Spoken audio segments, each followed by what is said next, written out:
Subscribe now and press the bell icon. Motion Film Studio. Never miss an update.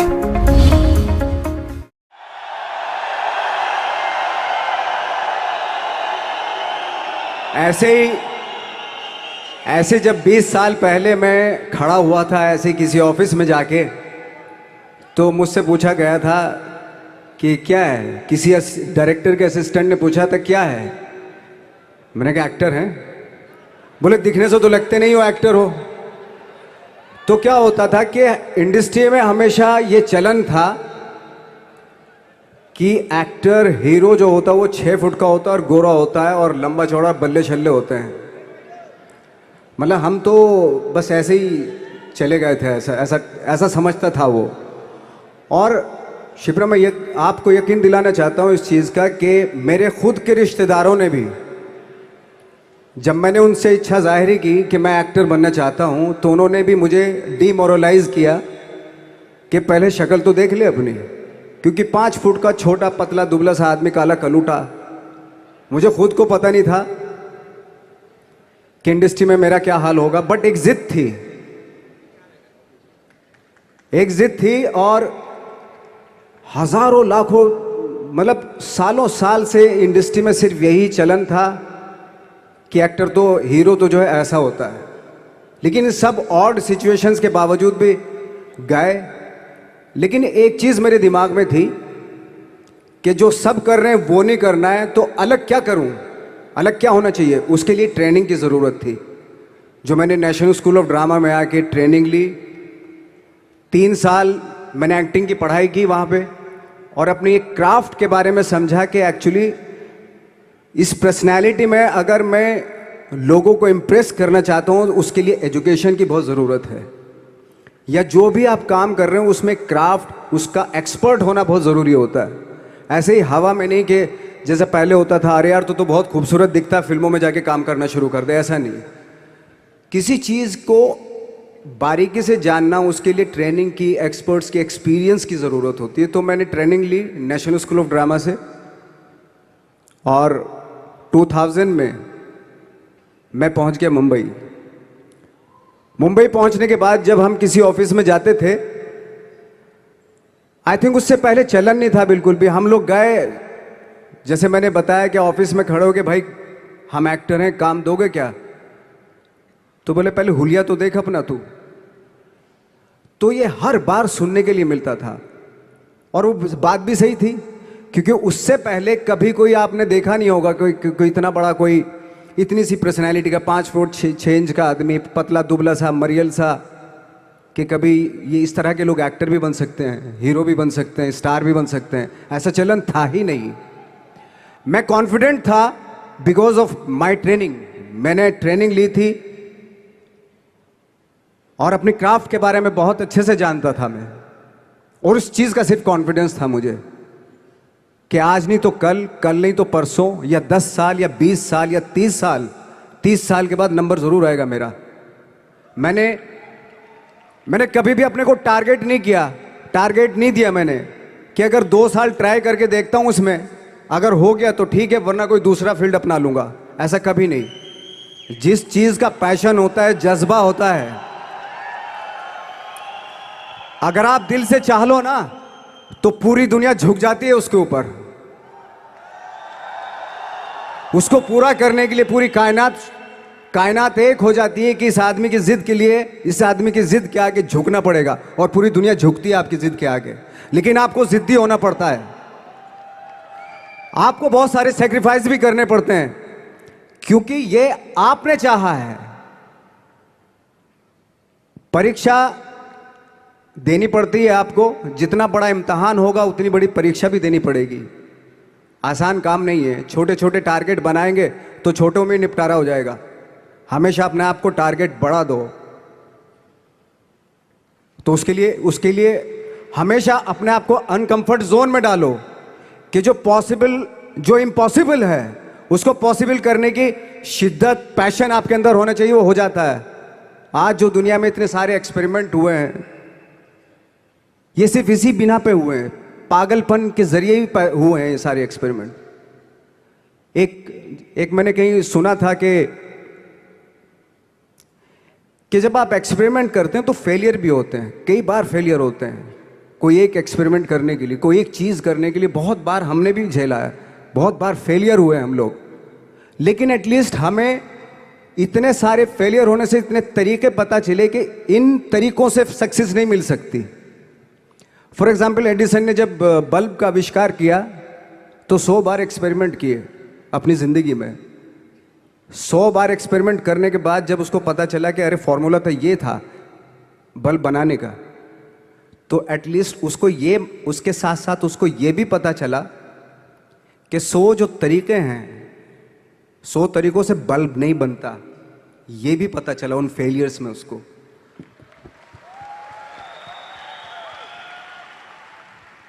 जब हम लोग मुंबई आए तो हमें मालूम था हमारे पास पर्सनैलिटी नहीं है, हमारे पास बैक नहीं है, या हमारे फादर दादा परदादा तो फिल्म इंडस्ट्री में है नहीं, हम ही हैं। तो हमें क्या करना चाहिए? इसलिए लोगों के बीच में घुसे रहते थे, आम लोगों के बीच में घुसे रहते थे, उनका एक्सपीरियंस सुनते थे, उनको ऑब्जर्व करते थे। तो आई थिंक मेरे पास 15 साल तक, 10-12 साल तक कोई काम नहीं था। जैसे आपने बताया कि बहुत ही 10-10 सेकंड के रोल करके घर में आके बैठ जाता, पूरे साल खाली बैठे रहते थे हम लोग। लेकिन एक चीज थी कि लोगों के बीच में रहते थे। लोगों के बीच में रहने से ये एहसास हुआ हमें कि तरह तरह के लोग हैं, लेकिन हमारी इंडस्ट्री में सिर्फ एक ही तरह की एक्टिंग होती है। हजारों करोड़ों लोग हैं इस दुनिया में, लेकिन एक्टिंग सिर्फ एक ही तरीके से होती है हमारे यहाँ। तो मुझे लगा यार, ये मैं तो ट्रेन भी हूँ, मुझसे अपनी आर्ट भी आती है, और हजारों लोगों को मैं ऑब्जर्व भी कर रहा हूँ, तो ये तो सबसे अच्छा सूत्र है। ये इससे तो मैं बहुत कुछ कर जाऊंगा। तो जब ये सूत्र पता चला मुझे कि अब मैं ये जो हजारों लोगों को मैंने ऑब्जर्व किया है, अब जब भी मुझे कोई रोल मिलेगा उन्हीं में से वो एक इंसान होगा। उसी में वो ठाकरे, बाला साहब ठाकरे होंगे, उसी में मंटो होगा, उसी में गणेश गायतोंडे होगा, उसी में फैजल खान होगा,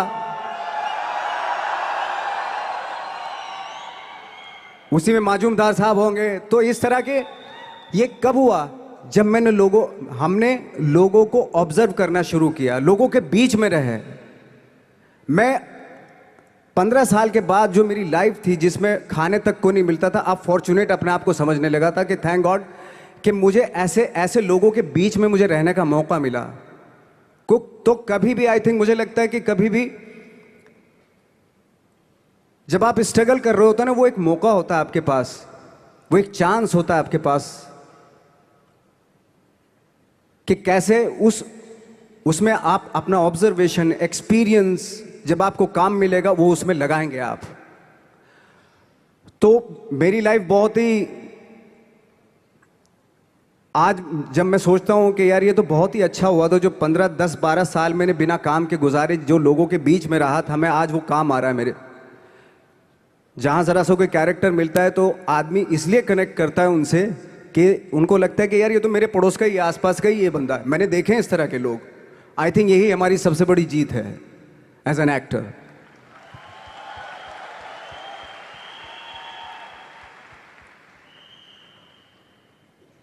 ऑफ कोर्स स्ट्रगल में बहुत सारी चीजें सेक्रीफाइस करनी पड़ती हैं, क्योंकि खुजली आपको हुई है, आप ही को मिटानी पड़ेगी। यू नो, आप जो आप हैं वो आपने बनना चाहा था, और अगर डिसअपॉइंटमेंट आ रहे हैं तो आप तो कंप्लेन भी नहीं कर सकते, क्योंकि आप ही ने चाहा था ये बनना।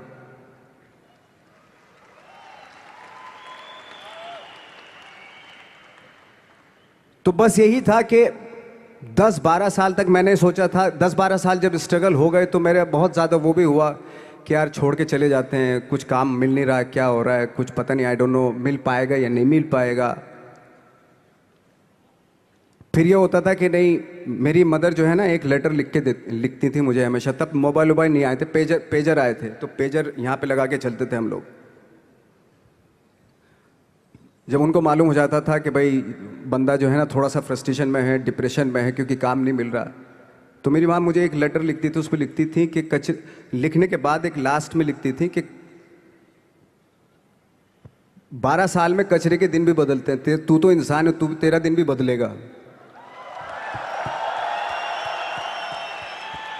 तो उन सब चीज़ों को देख के कोई एक शेर, कोई एक कोटेशन, कोई इस तरह की जो मोटिवेट करती है, जो लाइंस आपको, उनका रहना, उन पे बिलीव करना बहुत ज़रूरी होता है, क्योंकि वही चीज़ आपको मोटिवेट करती हैं आगे बढ़ाने के लिए। और जब ख़राब वक्त होता है आपको, वो लाइंस, वो पोएम्स, वो सारी चीज़ें आपको संबल देती हैं, मजबूती देती हैं, ताकत देती हैं। और मैं जिस गांव से आया था, डिस्ट्रिक्ट मुजफ्फरनगर के एक छोटा सा गांव था बुढ़ाना। जब हमने शुरुआत की थी वहाँ पे, जब मैं था वहाँ पे लाइट भी नहीं थी। 1 घंटे के लिए रात में कभी आ गई, या 1 महीने के बाद हल्का सा मुंह दिखा के चली गई। इस तरह की लाइट इस तरह होती थी। वही लैंप में पढ़ना स्टार्ट किया, लैंप। तो छोटे से गांव से आने के बावजूद फिर दिल्ली मतलब छोटा सा, उससे बड़ा शहर भी हमें ऐसा लगता था पता नहीं क्या है, मतलब डर लगता था। मैं जब मुंबई में आया था तो मैं 15 दिन तो घर से बाहर ही नहीं निकला था, क्योंकि इतनी स्पीड देख रहा था मैं कि इतनी स्पीड में तो हम चल ही नहीं पाएंगे, इस शहर के साथ शायद हम कनेक्ट नहीं कर पाएंगे बिल्कुल भी। तो इस तरह के डर थे। लेकिन ऐसी जगह पे आ गए थे कि अब जाना भी मुश्किल था। तो मतलब वापस नहीं जा सकते थे। वापस इसलिए नहीं जा सकते थे कि बहुत सारे डर थे। वापस अगर चले गए तो थिएटर के जो मेरे दोस्त थे वो बोलते, क्यों भाई वापस आ गए तुम भी, जैसे बहुत सारे लोग वापस आ रहे तो तुम भी वापस आ गए, चलो लग जाओ ठीक है। गांव में इसलिए नहीं जाता था अपने कि जो पहले ही बोलते थे वो लोग कि शक्ल तो देख ले, फिर हार के उनके सामने चला गया तो क्या बोलेंगे वो तो वही बोलेंगे कि हमने तो पहले मना किया था कि मत जाओ, क्या सूरज शक्ल थोड़ा ही थी तुम्हारी स्टार बनने की, एक्टर बनने की। तो ये बहुत सारे डर थे जिसकी वजह से मैं अपने ना तो गांव जाता था, ना जहाँ से ट्रेनिंग ली थी दिल्ली से, ना वहाँ जाता था। मैंने जो भी है मरना जीना मुंबई में ही होगा। रही बात सक्सेस की, सक्सेस अगर 30 साल बाद भी मिलेगी उसके लिए भी मतलब तैयार रहना चाहिए। सक्सेस की कोई डेट नहीं होती, कोई तारीख नहीं होती, कोई टारगेट नहीं होता कि इतने ही दिनों में मिल जाएगी। इंसान का काम होता है, आई थिंक मुझे लगता है कि मेरे हिसाब से मुझे लगता है कि लाइफ ना हमेशा अपने आप को लाइफ में पुश करते रहो, और पैशन के साथ जिस भी आप काम में हो, जो भी आप काम कर रहे हैं उसमें पैशन के साथ लगे रहना बहुत ज़रूरी होता है। क्योंकि पैशन से क्या होता है, जिस भी आप फील्ड में होते हैं उसकी डिटेलिंग्स मिलनी शुरू होती है। जैसे जब आप समंदर में देखते हैं, समंदर की जब गोता मारते हैं, नीचे जाते हैं तो आपको एक धीरे धीरे बहुत कुछ दिखाई देना शुरू। ऐसी आपका भी फील्ड है, कोई भी हर फील्ड ऐसा ही होता है, उसमें असीम संभावनाएं होती हैं, इतनी पॉसिबिलिटीज होती हैं कि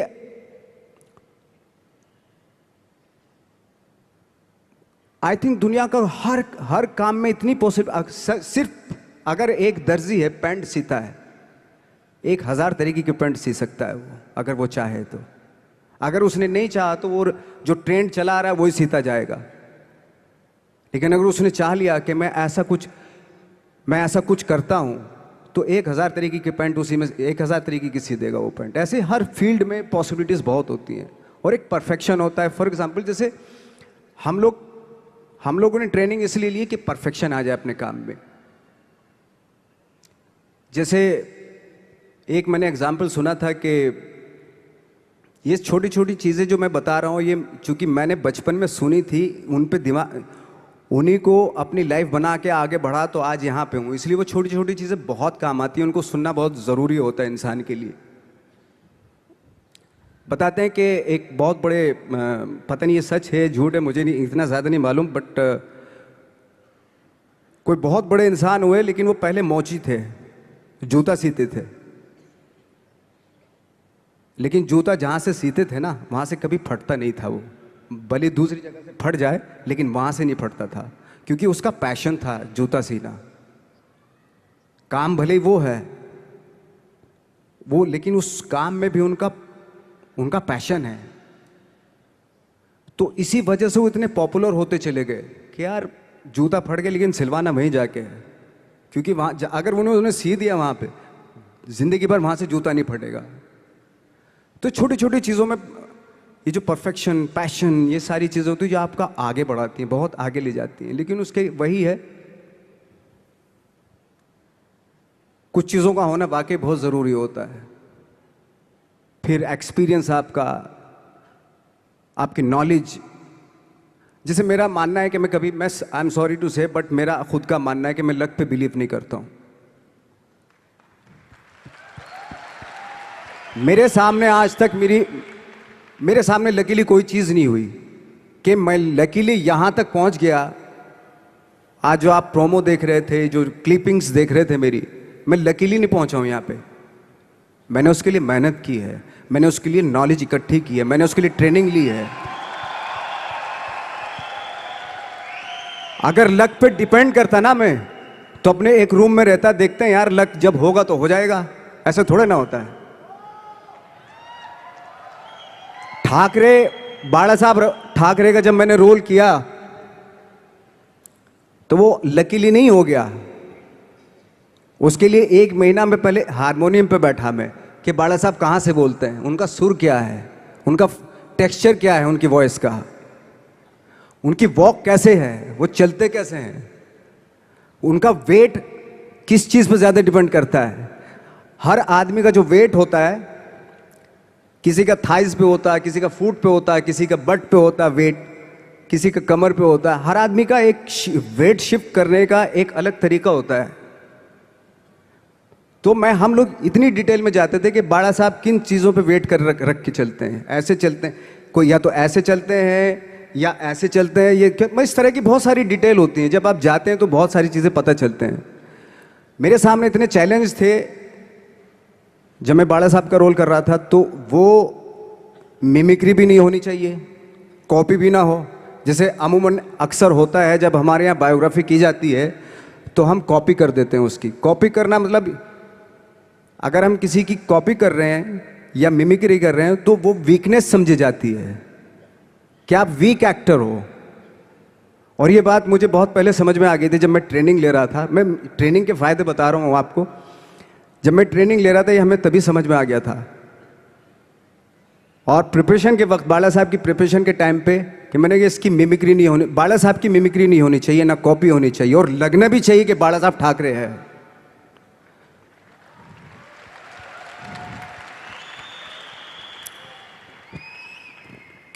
क्योंकि चैलेंज ये था कि हजारों लाखों वीडियोस हैं बाला साहब ठाकरे के, हर आदमी ने देखे हुए हैं, सब ने देखे कि बाला साहब कैसे बोलते हैं, कैसे हाथ को ऐसे ले जाते हैं। एक बार ये हुआ था कि मैं जब इसकी शूटिंग कर रहा था, ठाकरे मूवी की शूटिंग कर रहा था मैं, तो उद्धव साहब ठाकरे जो है वहाँ पे आ गए थे, वैनिटी में बैठे थे मेरे सामने। तो मेरा हाथ ऐसे था, इट्स लाइक दैट। तो बोले आपने हाथ ये ऐसे क्यों रखा हुआ है? मैंने उनका हमेशा ऐसे ही रहता था हाथ। तो और यही वो क्या होता था, वो सिगार पीते थे, और सिगार ऐसे पिया जाता है कुछ ऐसे, और इसलिए उनका हाथ हमेशा नॉर्मली भी रहता था तो ऐसे रहता था। और यहीं से जब स्पीच देते थे यहीं से ये जाता था, जो उनका सिग्नेचर वो जेस्चर था। तो वो शॉक्ड हो गए कि इतनी डिटेलिंग आपने ली है। तो जब फिल्म देखी उन्होंने, तो फिल्म देखने के बाद उनको रियलाइज़ हुआ कि वाकई बहुत स्टडी की है नवाज ने उनके बाड़ा साहब के ऊपर। तो मुझे खुशी हुई थी कि थैंक गॉड कि ये सारा किस लिए हो रहा है, पैशन की वजह से हो रहा है। एक पैशन है, उसके बाद आपका एक्सपीरियंस है, आपकी नॉलेज है, आपकी ट्रेनिंग है, उससे ये सारी चीज़ें निकलती हैं। लाइक मंटो, ये जितने भी कैरेक्टर्स हुए वो सब हवा में नहीं हुए या लकीली नहीं हो गए। उनके लिए बाकायदा बहुत छोटी छोटी मेहनत की, छोटी छोटी डिटेल इकट्ठी की गई, स्कोर बनाया उसका, उन डिटेल्स का, तब जाके वो कैरेक्टर जो आप देखते हैं वो एक अलग इंसान दिखता है। वो मैंने कभी भी हीरोइज्म या इन सब चीज़ों पे बिलीव नहीं किया। जब आज मुझे बोलते हैं कि तुम तो स्टार हो। मैं सच आज भी मुझे यकीन नहीं होता कि मैं स्टार हूँ। मुझे लगता है कि मैं एक्टर ही हूँ, और मैं आज भी ढूंढने की कोशिश कर रहा हूँ, नई नई डिटेल्स ढूंढने की कोशिश कर रहा हूँ कैरेक्टर्स की। स्टार्स का क्या होता है कि जब स्टार होता है एक जैसा होता है, और 30-40 साल तक एक जैसा करता चला जाता है वो। मुझे वो नहीं बनना। अगर मैं ये करूं तो शायद दूसरे दिन ही बोर हो जाऊंगा मैं। मुझे हर रोज नए कैरेक्टर ढूंढने हैं।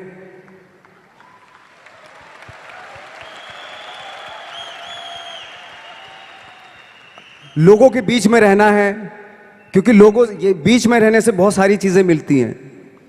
मैंने एक रोल किया था लंच बॉक्स में। पता नहीं कितने लोगों ने देखी वो फिल्म, मुझे नहीं मालूम।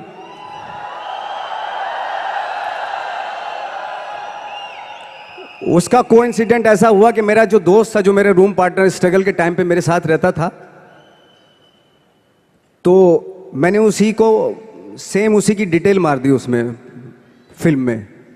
जब पिक्चर रिलीज हुई तो उसने देखी, उसको लगा अरे ये तो मैं हूं। अब वो भी एक्टर था।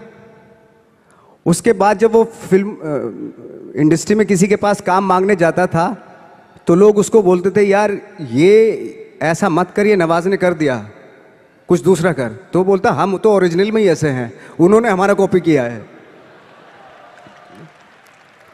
लेकिन कहने का मतलब ये है कि लोगों के क्या होता है, स्टार्स हमेशा शीशों के घरों में रहना शुरू कर देते हैं। उनको बैंड्रा में, उनको मतलब किसी ऐसी जगह पे रहते हुए ये नहीं मालूम कि दूसरी जगह क्या है।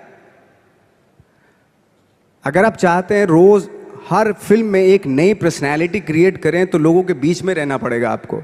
भले थोड़ी परेशानियां होती हैं, बट रहना पड़ेगा उनके बीच में। मेरा तो ऐसा मानना है। सबके साथ रह के परिवार में परिवार का चीज करने की जगह एक अलग से ये जो थॉट आया था अलग से कि मैं एक्टिंग करूंगा, और वो भी काफी दिन बाद जब आपने जॉब भी कर ली उसके बाद, तो जब वो थॉट आया तो परिवार ने आपको सपोर्ट किया? और अगर रिश्तेदारों ने, जैसे आपने बोला कि कहा, तो आपके दिमाग में उस समय क्या चलता था?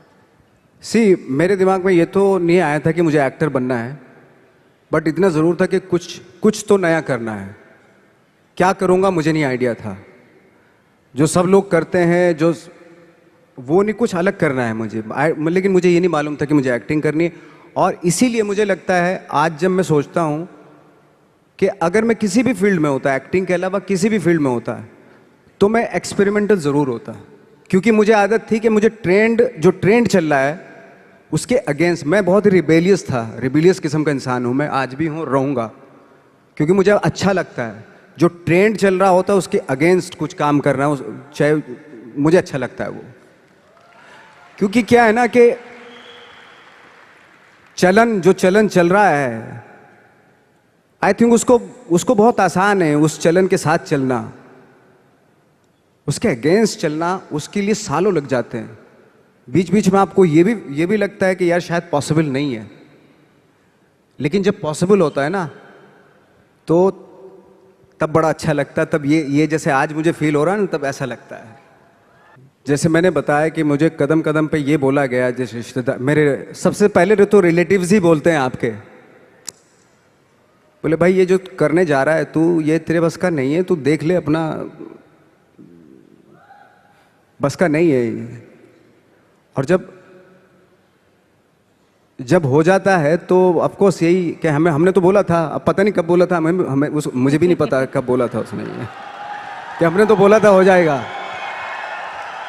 एक किस्सा मुझे याद है कि जब मेरा एक मैगजीन आती है जीक्यू की मैगजीन पे, जब मेरा 2012 में मेरा छपा, तो मुझे एक बहुत बड़ी मॉडल थी मुंबई की, तो उन्होंने बुलाए, दोस्त थी, काफ़ी सालों के बाद, 3-4 साल के बाद मिलना हो रहा था। तब मैं 3 साल पहले स्ट्रगल ही कर रहा था ऑलमोस्ट। लेकिन जैसे जीक्यू में आया मेरा मैगजीन में, तो वो शॉक्ड हो गई। और वो बहुत ही खूबसूरत, लंबी चौड़ी खूबसूरत मॉडल की तरह बिल्कुल, और मैं ऐसा दिखने में, तो मुझे बोला यार तुम जीक्यू के पेज पे आए हो? मैंने हाँ। तुम कैसे जीक्यू के पेज पे आ गए? मैंने कहा पता नहीं, मुझे भी पता नहीं क्यों आया मैं। तुम्हें मालूम है तुम जीक्यू के पेज पे आए हो? मैंने हाँ। तुम्हें पता नहीं तुम कैसे आए हो, क्यों?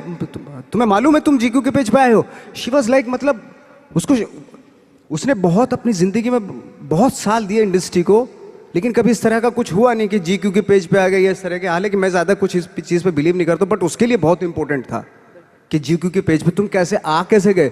मतलब उसका कहने का मतलब यार तू दिखने में 5 फुट 6 इंच का आदमी, ना तेरा शक्ल ना सूरत ना कुछ, तू कैसे आ सकता है जीक्यू के पेज पे? See that was the mindset. ये माइंडसेट था कि मेरे जैसे कद काठी का आदमी इतनी बड़ी मैगजीन में कैसे उसका फोटो आ सकता है। ये माइंडसेट था और है। लेकिन इन सब के ऊपर आप तब उठते हैं जब आप क्राफ्ट जानते हैं, अपना काम जानते हैं। हम लोग अपना काम जानते थे, हम लोगों को अपनी चीज़ें मालूम थी, क्योंकि हमने उसको वक्त दिया था, हमने उसको टाइम दिया था, अपनी क्राफ्ट को, अपनी चीज़ों को, अपनी ट्रेनिंग को टाइम दिया था। इसलिए ये सारी चीज़ें पॉसिबल हुई। जब आप इंट्रोडक्शन दे रही थी कि हमारी जो फिल्म थी gangs of Wasseypur, 21st century की वन ऑफ द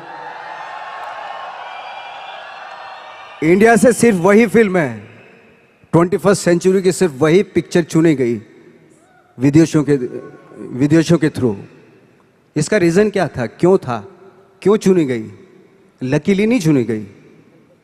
इसके पीछे डायरेक्टर की काबिलियत थी, लिखने वाले, उस फिल्म को लिखने वाले एक से एक लोग थे, और कम से कम 250-300 सिर्फ एक्टर थे। मैं बाकी लोगों की बात नहीं कर रहा, वो सारे थिएटर से थे, तो सारे ट्रेंड एक्टर थे, थिएटर से थे वो।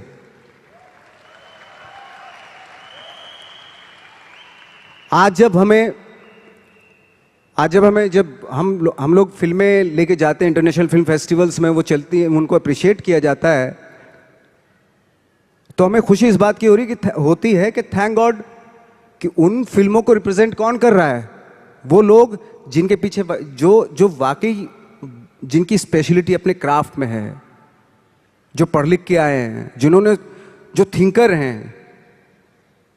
सिनेमा ज़रूर कर रहे हैं, डायरेक्टर ज़रूर हैं, एक्टर ज़रूर हैं वो, लेकिन उसके पीछे उनकी बहुत बड़ी ट्रेनिंग है, बहुत बड़ा एक्सपीरियंस है। वो ये लालच छोड़ के बॉक्स ऑफिस पे हिट होगी या नहीं होगी, इस फिल्म में इसको प्रोजेक्ट बना लो, एक हीरोइन ले लो, एक हीरो ले लो, और 5 गाने डाल दो और प्यार मोहब्बत दिखा दो, वो तो ठीक है, वो भी एक तरह का सिनेमा, बहुत लोग पसंद करते हैं उसको भी। लेकिन एक ये भी सिनेमा है, ये भी सरवाइव करता है, ऐसी बात नहीं। ठीक है, थोड़ी दिक्कतें आती हैं उस सिनेमा को, लेकिन एंड ऑफ द डे जब इंटरनेशनल प्लेटफॉर्म पे कोई भी फिल्म जब आप बोलते हो, वो ऐसी ही होती है, जैसे चाहे वो लंच बॉक्स हो, चाहे वो गैंग्स ऑफ वासेपुर हो, या पुराने टाइम में जो सत्यजीत रे की फिल्में हो, पूरी दुनिया जानती है। रे साहब की फिल्में पूरे वर्ल्ड में जानते हैं लोग।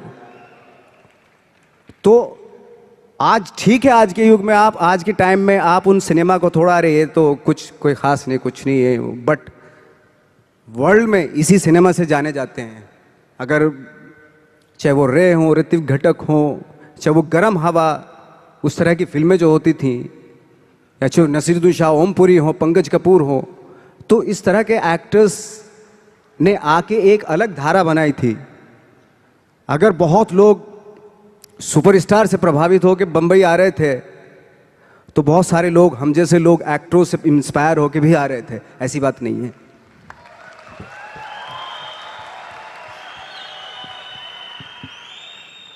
नवाज, यहाँ पे जितने भी लोग बैठे हैं,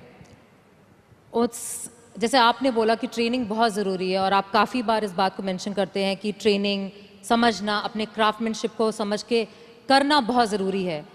हमारे अंदर भी एक कल्चर है जिसमें हम कहते हैं कि साथ में बैठना, रहना, जैसे आपने बोला साथ में रहना बहुत ज़रूरी है, तो हम हमेशा कहते हैं एसोसिएशन में रहना ज़रूरी है। अच्छी तालीम पाने की तरह हम कहते हैं कि अपने बिजनेस को समझना, उसके अच्छे और उसकी बुराइयों को जानना बहुत ज़रूरी है। और शायद आज ये मैजिक ट्रेनिंग में आपको इसलिए बुलाया है बिकॉज इनको भी यही ट्रेनिंग दी जा रही है कि विश्वास करो अपने सपने पे, लगे रहो, दिक्कतें आएंगी, बट समझो और समझ के जब करोगे तो एंड में सक्सेस जरूर मिलेगी। इस पूरी जर्नी में आपके, जब आपको कभी भी ऐसा फील नहीं हुआ कि बहुत हो गया, सफलता नहीं मिल रही है, लोग आगे पीछे, शायद कोई आगे बढ़ रहा था, जैसे आपने बताया कि आप पहले ऐसे माहौल में रहते थे जहाँ पे लोगों को एक्टिंग के लिए मिल जाते थे और आपको नहीं मिल रहा था, तो कभी छोड़ने का दिल नहीं किया आपको कि छोड़ देता हूँ, कुछ और कर लेता हूँ? और लोगों ने बोला होगा ज़रूर, छोड़ दो, कुछ और कर लो, क्योंकि यहाँ पे बैठे हुए बहुत सारे लोगों को ये बोला जाता है कि बहुत आसान है छोड़ना, छोड़ दो, नौकरी तो है, करते रहो, बिजनेस क्यों करना है? इसके लिए आप क्या कहना चाहेंगे? आई थिंक सबसे आसान काम है, जैसे आपने बताया, नौकरी करना तो सबसे आसान काम है, लेकिन खुद से क्रिएट करना कोई चीज़, वो वाकई बहुत डिफिकल्ट है।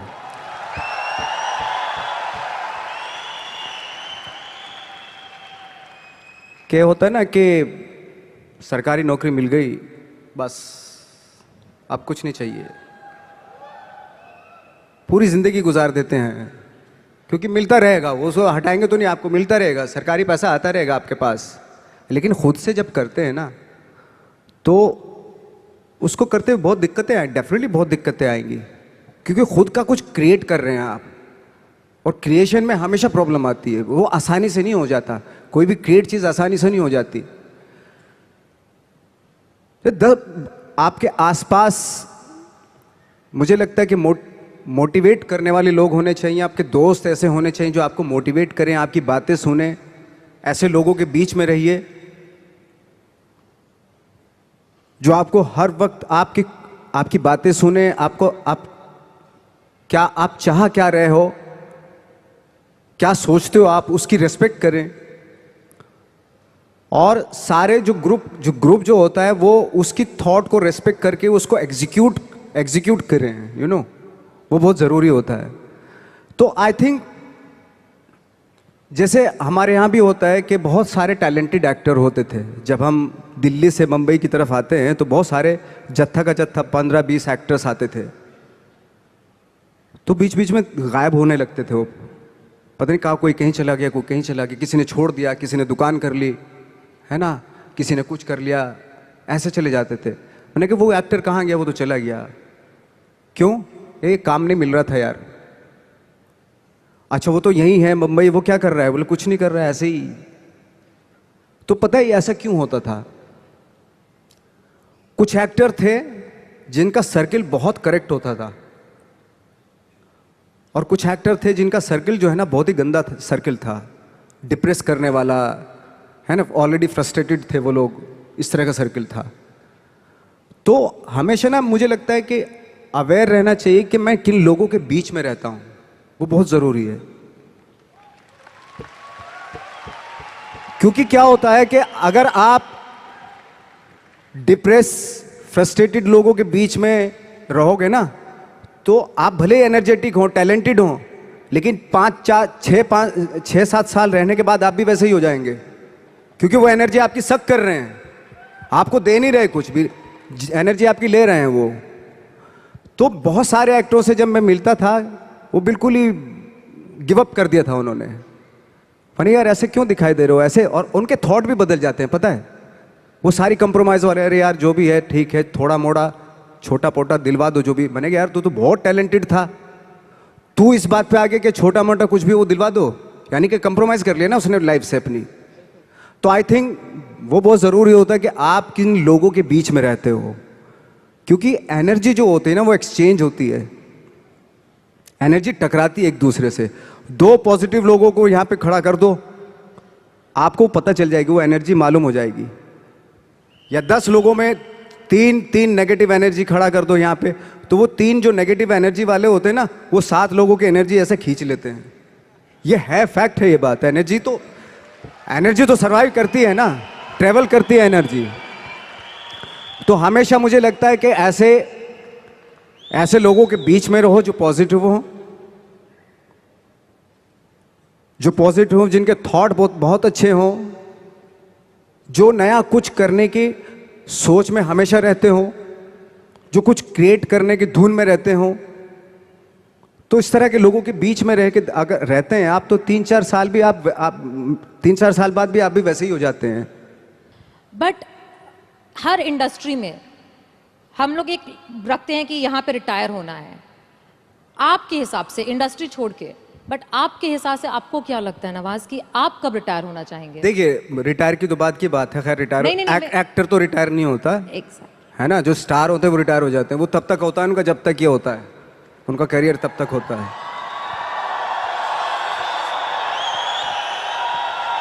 लेकिन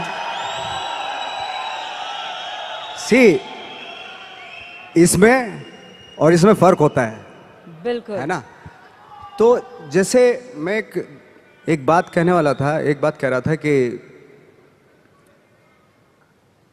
सिद्धि और प्रसिद्धि में फर्क है। प्रसिद्ध तो सक्सेसफुल तो कोई भी हो जाएगा। एक इंसान कपड़े उतार के बाजार में घूमने लगे, प्रसिद्ध हो जाएगा 1 मिनट में। ठीक है, आजकल तो इंटरनेट का जमाना है, थोड़ा मोबाइल से खींच लिया, डाल दिया, हो गया। अरे नंगा घूम रहा था बंदा बाजार में, कौन है कौन है कौन है, अच्छा ये नाम है, अच्छा अच्छा, हा हा हा हा हा, है, हो गया प्रसिद्ध। तो हमारे एक टीचर थे, वो हमेशा बताते थे प्रसिद्धि और सिद्धि में कितना फर्क है। पहले प्रसिद्धि लिखते थे और नीचे सिद्धि लिखते थे। प्रसिद्धि का प्र हटा दो, सिद्धि होता है। तो सिद्धि जो होती है प्रसिद्धि के भी ऊपर होती है। सिद्धि प्राप्त करना बहुत जरूरी होता है, सिद्धि प्राप्त करना बहुत मुश्किल है, प्रसिद्ध होना बहुत आसान है। हम यहां पे फ्रेंकली स्पीकिंग, मैं मुंबई में प्रसिद्ध होने के लिए नहीं आया था, मुझे इस फील्ड में सिद्धि प्राप्त करनी थी, इसलिए आया था मैं।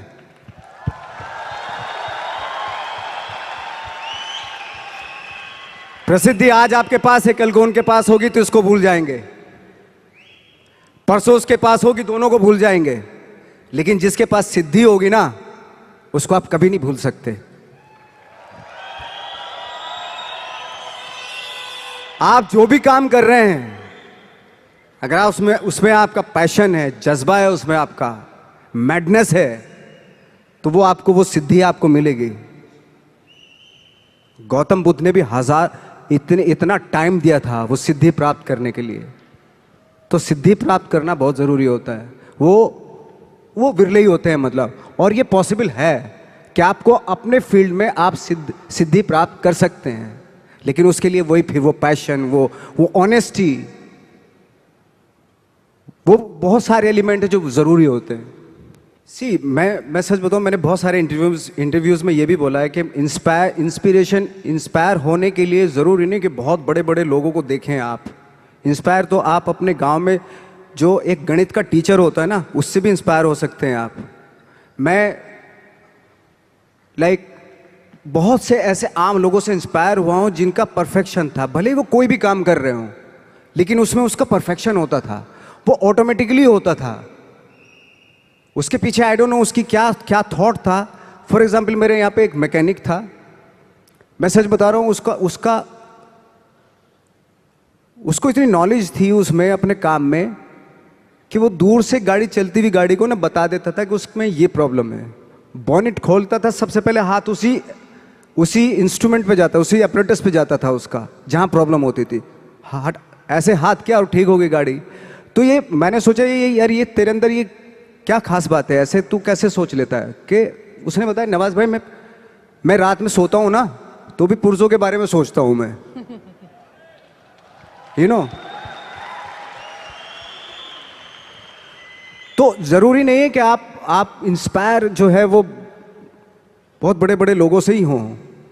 छोटे छोटे, अगर आप गौर से देखेंगे ना, आपके आसपास ही बहुत सारे लोग ऐसे रहते हैं जो अपने काम में परफेक्ट होते हैं, परफेक्शन होता है उनके अपने काम में। जरूरत है आपको अपना दिमाग खोलने की। सब कुछ यहीं पड़ा हुआ है, आप ही को क्रिएट करना है। मटेरियल्स यहीं, कंपोनेंट्स यहीं पे पड़े हुए हैं।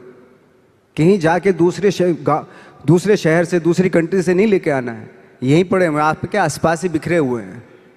ये आपकी अवेयरनेस पे डिपेंड करता है कि जो आपके पास पड़ी हुई वो चीज़ें हैं, उनसे आप क्या क्रिएट करते हो, या आपको डिस्कवर करना है एक्चुअली। मुझे ऐसा लगता है। हमारे इस साल के मैजिक का थीम है ड्रीम चेंज इंस्पायर, और हम सब लोग बैठ के बात कर रहे थे और हमको ये लग रहा था कि अगर ये थीम सूट करता है ना तो वो बहुत कुछ आप पे सूट करता है, बिकॉज आपने एक सपना देखा, आपने बदलाव लाने और दिखाने की चाहत रखी, और आज आप इस स्टेज पे नहीं, दुनिया के बहुत बड़े स्टेजों पे खड़े होके हर एक एक्टर को इंस्पायर कर रहे हैं। और आज यहाँ पे जितने लोग हैं वो इसलिए हैं क्योंकि वो भी आपसे वो इंस्पिरेशन देख करके, समझ करके, इस बात से जब वापस जाएंगे तो सिर्फ ये जानना चाहते हैं कि नवाजुद्दीन सिद्दीकी, जिन्होंने सारे चैलेंजेस देखे और सफलता इतनी पाई है, जो बहुत, जैसे कहते हैं ना, आप कह रहे थे कि मैं 5 फुट 6 इंच गोरा नहीं, बट बहुत सारे गोरे और बहुत सारे 6 फुट लोगों ने कभी सोचा भी नहीं होगा जो इन्होंने पाया है।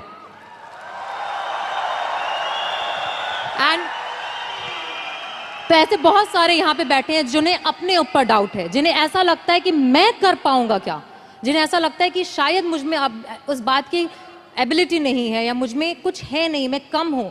और हम जब स्टेज पे आते हैं तो हमें देख करके लोगों को ऐसा लगता है, आपको देख के आज लोगों को ऐसा लगता है कि इसने तो कर लिया, मैं नहीं कर पाऊंगा।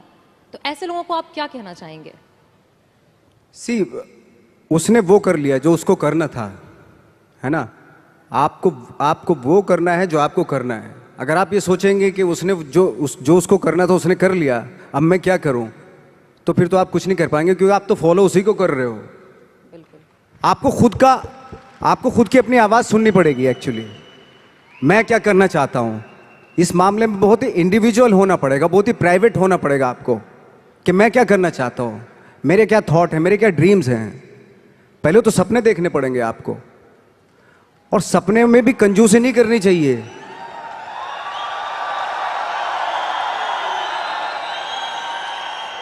सी, सपने कभी कभी आप सपने देखते हैं, ऐसा लगता है कि यार ये तो पॉसिबल नहीं है, लेकिन पता है जो सपने देखते हैं वो पॉसिबल हैं, वो एग्जीक्यूट हो सकते हैं। पहले सपने तो देखना शुरू कीजिए। वो कहते ना, गांधी जी का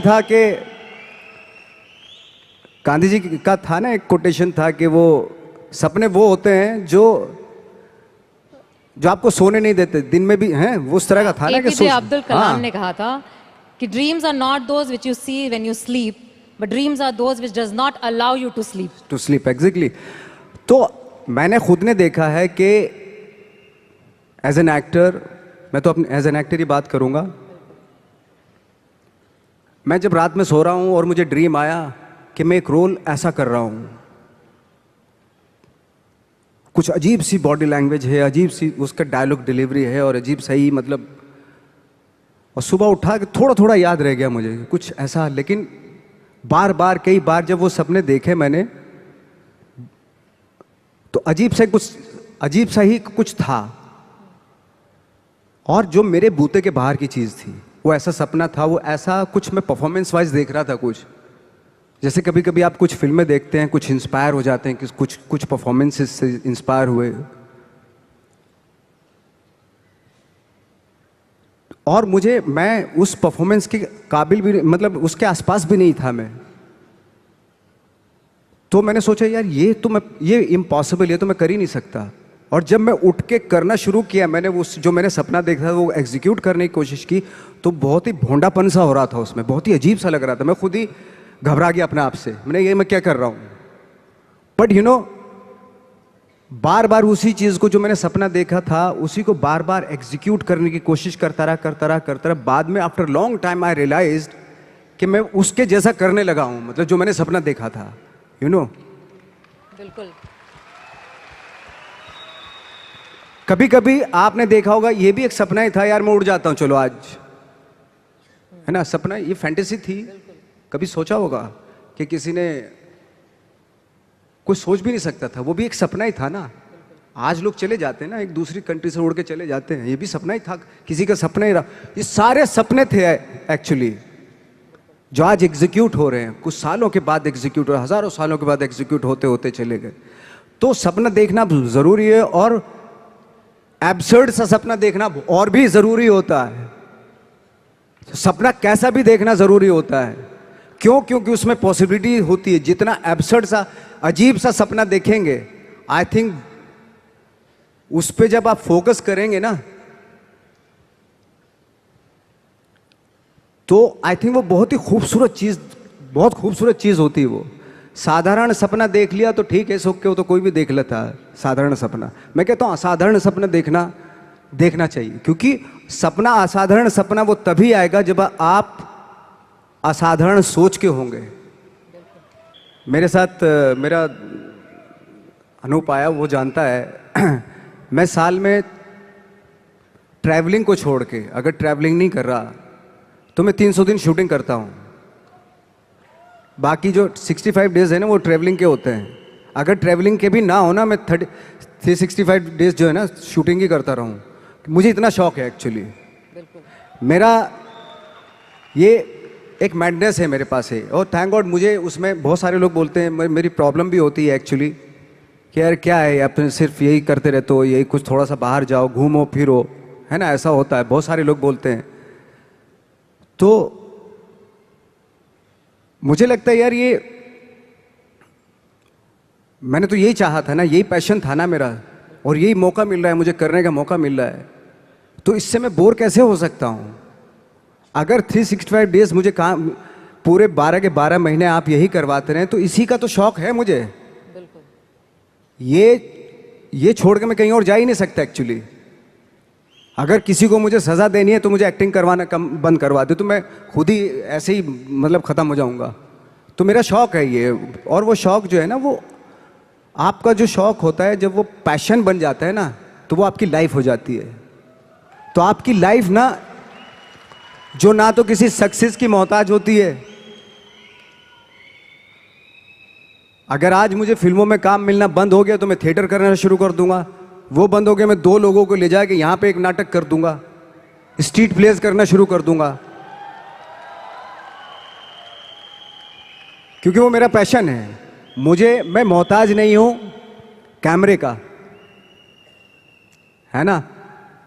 मैं 2 लोगों को, 10 लोगों को लेके यहीं पे कुछ इम्प्रोवाइज करना शुरू कर दूंगा, यहीं कुछ एक नाटक बना लूंगा और सबको इनवाइट कर लूंगा, आ जाओ भाई हमने एक प्ले किया, आ जाओ देखो ना कुछ पैसे तो दे के जाएंगे ना आप, भले 1-1 रुपया दे के जाएं।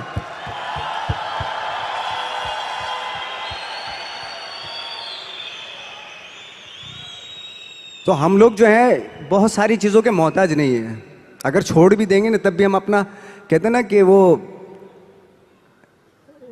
एक होता है कि एक किसी को आप रेगिस्तान में भी छोड़ दो, वो बिजनेस, एक कौम होती है जो बिजनेस करती है, बिजनेसमैन, ओके, अगर उनको रेगिस्तान में भी छोड़ दो कि वहां पे भी बिजनेस कर लेंगे वो। बिल्कुल,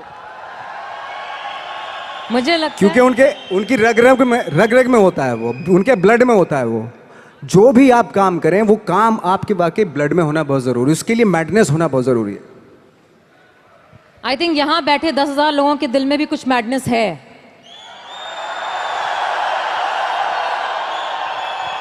ये उनकी एनर्जी से पता चलता है, क्योंकि हर बार जब भी कोई ऐसी बात की जाती है उनका रिस्पॉन्स जो होता है वो 100% होता है। इसी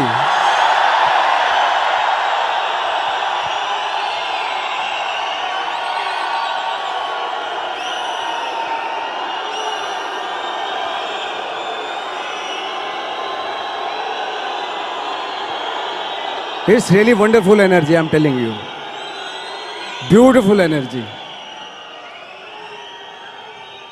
ये एनर्जी बचा के रखनी है काम के लिए, हमेशा के लिए बचा के रखनी है एनर्जी। जब मैं तो इतने हम लोगों का था कि इतने बेशरम हो गए थे हम लोग, जब बोलते थे ना हमसे कि यार मुश्किल है, हम तो मैंने कि बेशरम बनना पड़ता है, बहुत ज़रूरी है। कहाँ जाएगी सक्सेस? सक्सेस के लिए ना बेशरम बनना पड़ता है। ऐसा बन जाओ कि सक्सेस भी शर्मा जाए।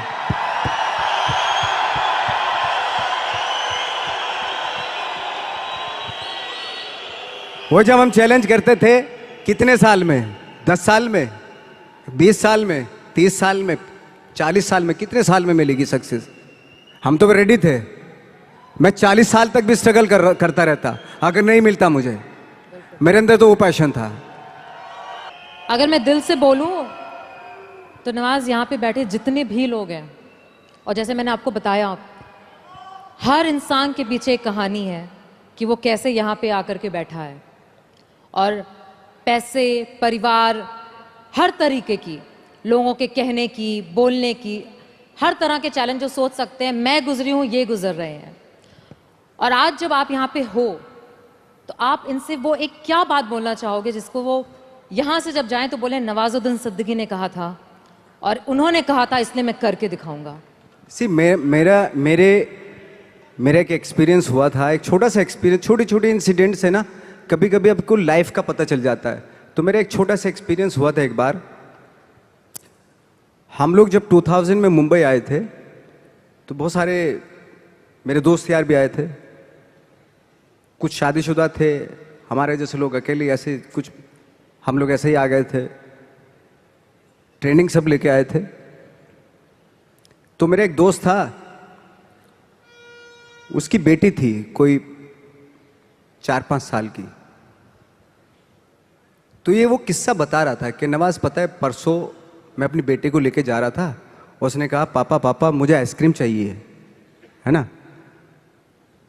और मेरे पास पैसे नहीं थे। जो कहानी सुना रहे थे उन्होंने बोला, मेरे सीनियर ही थे वो थिएटर के, उन्होंने बोला मेरे पास पैसे ही नहीं थे। और मैंने सोचा यार मैं अपनी बेटी को, मतलब वो स्ट्रगल कर रहे थे फिल्मों के लिए, टीवी सीरियल्स उनको मिलते थे लेकिन वो कर नहीं रहे थे कि नहीं फिल्मों में ही करूंगा, फिल्मों में डायरेक्ट फिल्में स्टार्ट करूंगा। तो ऐसा था उनका, इस वजह से उनको काम नहीं मिल रहा था।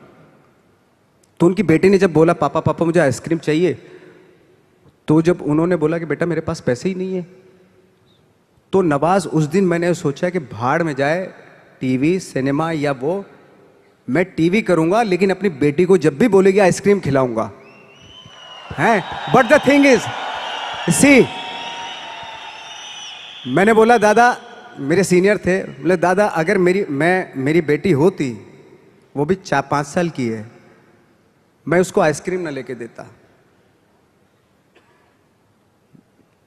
और मैं जो ये, अगर मैंने सोच रखा था कि मैं टीवी नहीं करूंगा तो मैं टीवी ना करता, और अगर मेरी बेटी उस वक्त पे मुझसे आइसक्रीम आती तो मैं उसको आइसक्रीम ना खिलाता, थोड़ा बहला लेता मैं उसको, तो आइसक्रीम भूल जाती वो।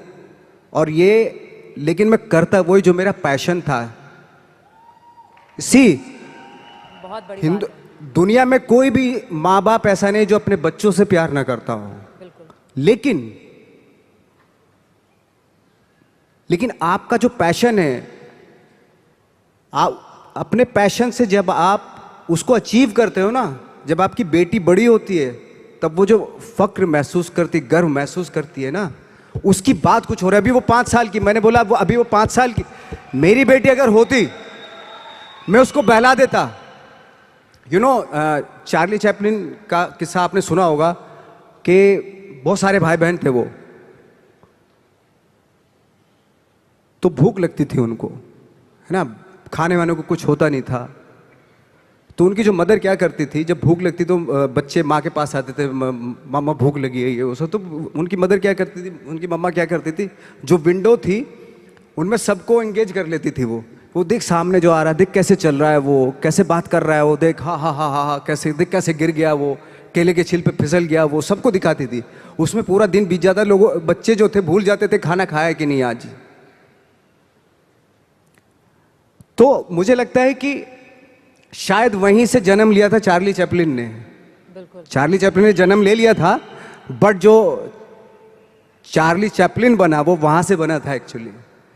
तो मेरे कहने का मतलब ये कि ठीक है, बच्चा है, बच्चे को तो आप संभाल सकते हो, तो बहला सकते हो, खाना खिला सकते हो, आइसक्रीम की जगह आज खाना खिला सकते हो, लेकिन बच्चे के लिए उस जिद के लिए, उसकी उस जिद के लिए आप कंप्रोमाइज करें, ऐसा मैं नहीं मानता हूं। मुझे नहीं लगता कि वो आप अपने पैशन से कंप्रोमाइज करें। बच्चे को खाना जरूरी है उस एज में, आइसक्रीम भले ही ना खिलाओ। बहुत सारे बच्चे हैं दुनिया में जो खाना खाने के लिए तरसते हैं। बिल्कुल। उस बच्ची ने खाना खा लिया था, लेकिन वो शौक था उसका आइसक्रीम खाऊं। खाना खा लिया ना, पेट भर गया ना, अभी थोड़ा उसको वो अगर उस वक्त पे स्ट्रगल फिल्मों के लिए करता तो शायद वो बहुत बड़ा आज अपना पैशन अचीव कर लेता, अपनी सक्सेस अचीव कर लेता जो वो चाहता था। लेकिन उसने वो बच्ची की जिद पे कि मुझे आइसक्रीम चाहिए, उस पर कंप्रोमाइज़ कर लिया उसने कि नहीं, मैं अब टीवी सीरियल भाड़ में जाए, कोई भी काम मैं करके आऊँगा, लेकिन मैं अपनी बच्ची को इसका आइसक्रीम खिलाऊंगा। बच्चे की जिद, बच्चों के छोटे छोटे शौक होते हैं, अगर उनको आप पूरा करने पे आ गए ना तो फिर वो तो चलते चलते बोले पापा ये मुझे खिलौना दिलवा दो, अभी ये दिलवाओ, अभी ये दिलवाओ। उसकी आदत पड़ गई अगर ऐसी तो वो फिर तो आपको आप भूल जाओ, फिर वो पूरी दुनिया के खिलौने उसको चाहिए होते हैं। लेकिन एक टाइम पे आपको बोलना पड़ता है बच्चे को भी, अभी चुप हो जा, अभी बहुत हो गए खिलौने।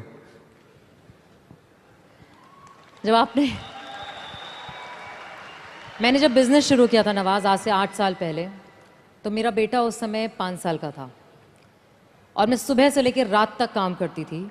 और कई बार ऐसा होता था कि जब रात में घर पहुंचती थी तो वो सो रहा होता था और सुबह उठ के सिर्फ उसको स्कूल छोड़ती थी, सिर्फ आधा घंटा। और बहुत सारे लोगों ने बोला था, बहुत सारे लोगों ने, तू कैसी माँ है, तू ऐसे कैसे कर सकती है, तो इतना पैसे के पीछे इतना पागल है कि मतलब। और ना ही मुझे यहाँ पे बैठे बहुत सारी लड़कियों को, बहुत सारे लोगों को परिवार वाले ऐसा बोलते हैं, एहसास दिलाते हैं कि तुम्हारी जिम्मेदारी ज़्यादा बड़ी है तुम्हारे सपनों से। बट आज 13 साल का मेरा बेटा है, आज उसको जो चाहिए ना उसको बोलना नहीं पड़ता, उसको ऑटोमेटिकली मिल जाता है, क्योंकि वो 8 साल में ना सिर्फ मैंने सपनों को फॉलो किया। और यहाँ पे बैठे जितने लोग हैं ना उस चीज़ को करने से इतना डरते हैं, जो आपने इतनी खूबसूरत बात बोली कि अगर हर चीज़ जो चाहोगे वो इसलिए दे दोगे क्योंकि तुम भागना चाहते हो। एग्जैक्टली, बिल्कुल, तुम छोड़ देना चाहते हो अपने पैशन को, बहाना है ये। एब्सोल्युटली। यही जैसे आप बता रही हैं कि मेरी एक फ्रेंड हैं, उनका जब बच्चा जिद करता था मामा मुझे बैट चाहिए, क्रिकेट का बैट चाहिए, तो वो माँ पता क्या बोलती थी कि जाके पूछ क्या कितने का है। तो जाता था, बाजार जाता था, वो पूछ कर कितने का बैट है, उसने बोला 300 रुपये का बैट है। बोले, और जब माँ से बोलता था कि मामा 300 रुपये का बैट है, तो दोबारा माँ उसको क्या टास्क देती मालूम है, उसको बोलती थी जा अब पूछ क्या कि डिस्काउंट कब मिलेगा इसके ऊपर। तो दोबारा जाता था वो उसी शॉप पे, अंकल ये डिस्काउंट कब आएगा इसके ऊपर। बेटा 3 महीने के बाद आएगा इसके ऊपर डिस्काउंट। तो माँ बोलती थी अब बेटा 3 महीने डिस्काउंट आ जाएगा ना तभी लेना। तो 3 महीने तक वो बैठता था। पेशेंस ये सारी चीज़ें सिखाना, वो आप लेने को तो दिलवा सकते हैं, तभी दिलवा सकते थे, लेकिन उसके जो 3 महीने बीते उसमें पेशेंस में, वो आगे उसकी लाइफ में काम आएंगे।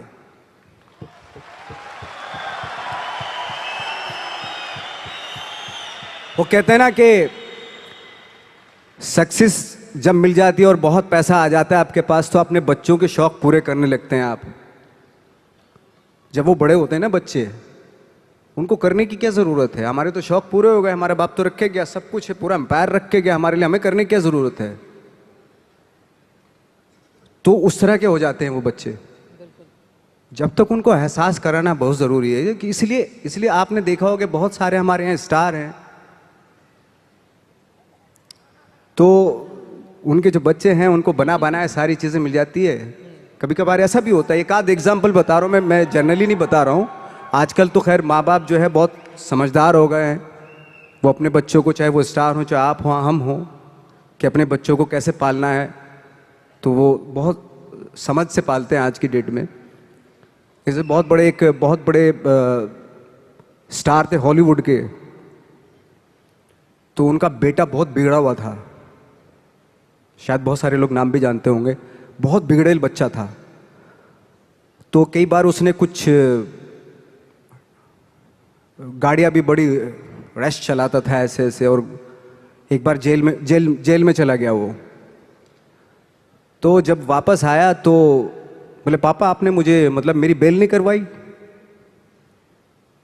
तो पापा ने बोला कि यार ऐसा है, और उसने जो सारी प्रॉपर्टी है अपनी ट्रस्ट के नाम कर दी, जो स्टार था उसने। तो उसने बोला कि ना तो आपने मेरी बेल करवाई और सारी प्रॉपर्टी जो है आपने ट्रस्ट के नाम कर दी, मैं आपका बच्चा नहीं हूं क्या। तो उसने बोला कि अगर तेरे को मैंने नाम दिया है, अगर तू काबिल होगा ना इसी नाम से सब कुछ कर लेगा। अगर मैं सोच के तुझे पैसा दूंगा क्योंकि तू तू काबिल नहीं है, मैं जितना भी पैसा तुझे दूंगा ना वो भी बर्बाद कर देगा तू। अगर काबिल होगा तो आप खुद ही क्रिएट कर लेगा सारी चीजें।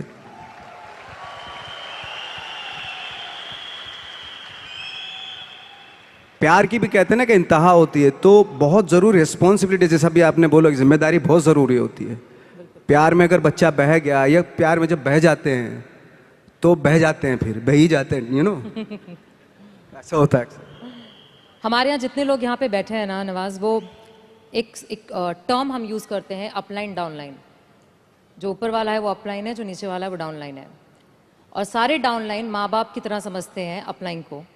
और जितनी आपने बातें बोली वो सारी कुछ यहाँ पे उसी तरीके से ही लागू होती हैं कि लोगों को ऐसा लगता है कि आप तो सक्सेसफुल हो तो हमको तो दे दो, कर दो, हेल्प कर दो, एक डीआर कर दो, कुछ नीचे डाल दो, जेनोलॉजी बढ़ा दो, मेरे प्लान्स कर दो।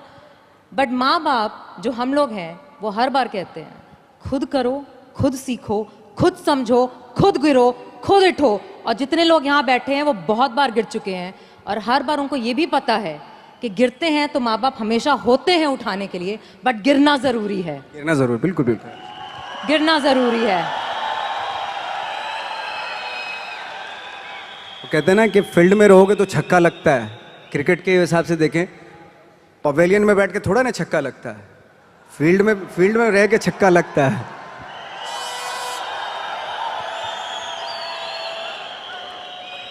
सो नवाज, एक आखिरी सवाल। आपको यहाँ आना आसान नहीं था, आपने बहुत बिजी स्केड्यूल से टाइम निकाला। इसके लिए सबसे पहले पूरे मैजिक सारे वीआईपीज़ की तरफ से आपको बहुत बहुत शुक्रिया। Thank you so much. Thank you so much. Thank you. But at the same time मुझे ये पता है, जो मुझे बताना बहुत ज़रूरी है, कि बहुत सारे लोगों को यहाँ पे अभी तक विश्वास नहीं हो रहा है कि आप यहाँ पे खड़े हैं। नहीं, मैं हूँ। बहुत सारे लोगों को इसलिए विश्वास नहीं हो रहा है क्योंकि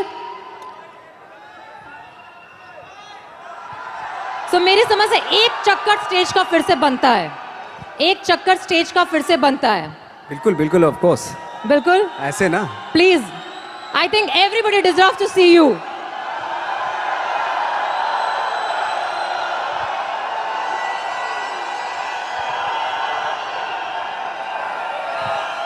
Guys, is this what you want to show off magic? This is Nawazuddin Siddiqui here in Magic. Do you want to give him just like that a love?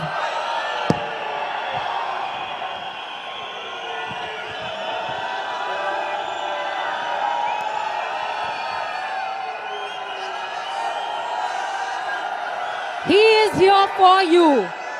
And I think he deserves better than this from you. Phone छोड़ो, camera छोड़ो, दिल दिखाओ यार।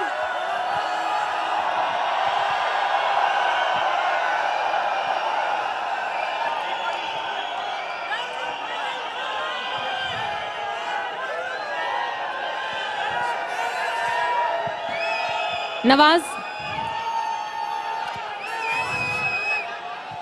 आपने एक बहुत ही खूबसूरत movie में काम किया था, जो वन ऑफ माय, मतलब जिन्होंने बिजनेस में मुझे पाला पोसा बड़ा किया है, उनकी फेवरेट है the mountain man. The mountain man, mountain माझी, द माउंटेन माझी। हाँ, एंड उन्होंने हमेशा उस कहानी को बहुत बहुत सुनाया है हम सबको। और उसमें आपका एक डायलॉग है।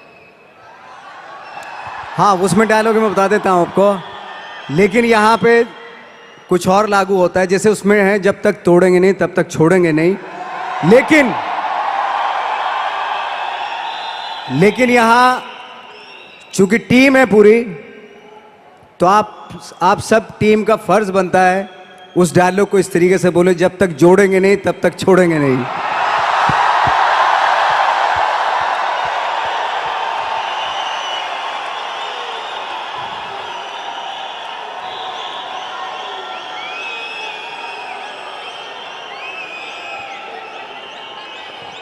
तोड़ने से पहाड़ टूटता है, फिल्म में ये था, लेकिन आपके जुड़ने से पहाड़ बनता है, ये सच है।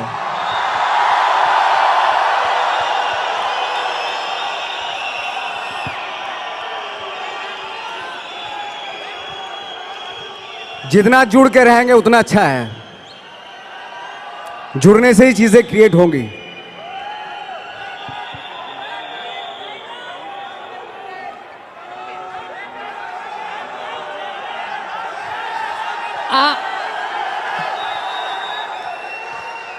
मैजिक टीम की तरफ से हम कुछ दिखाना चाहते हैं आपको।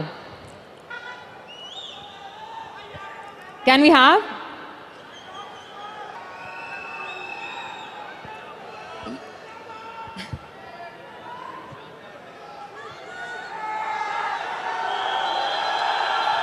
AV, can we have that?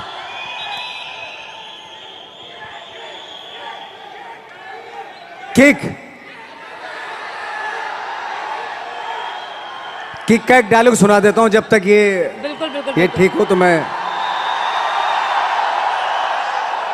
Kick का एक डायलॉग था कि पैदा तो मैं भी शरीफ हुआ था पर शराफत से अपने कभी नहीं बनी। जरा हम भी तो देखें कि हमसे बड़ा शैतान कौन पैदा हो गया।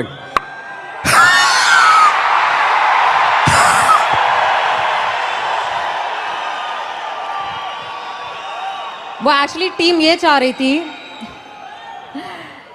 आपके बहुत सारी लाइनें ऐसी हैं जो हमारे बिजनेस में और हमको बहुत मोटिवेट करती हैं, और आपने बहुत खूबसूरती से एक बोला और एक और है, भगवान भरोसे मत बैठिए। हाँ, एक बहुत अच्छा डायलॉग है वाकई।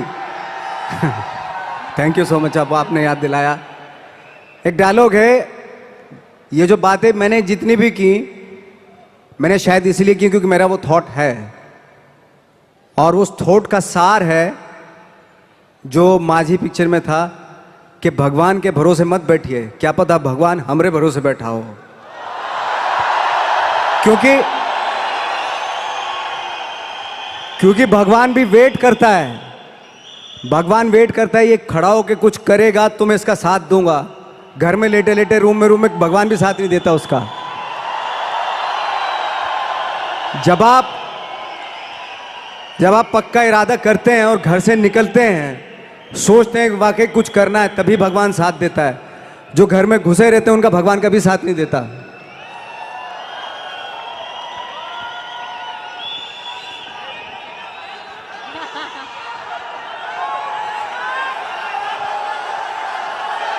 बोलना उधर जाके।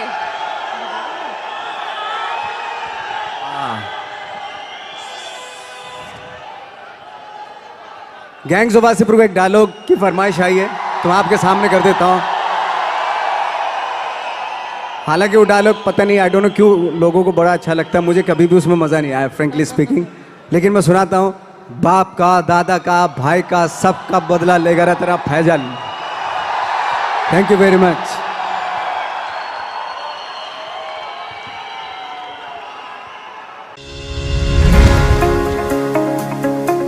Subscribe now and press the bell icon. Motion Film Studio. Never miss an update.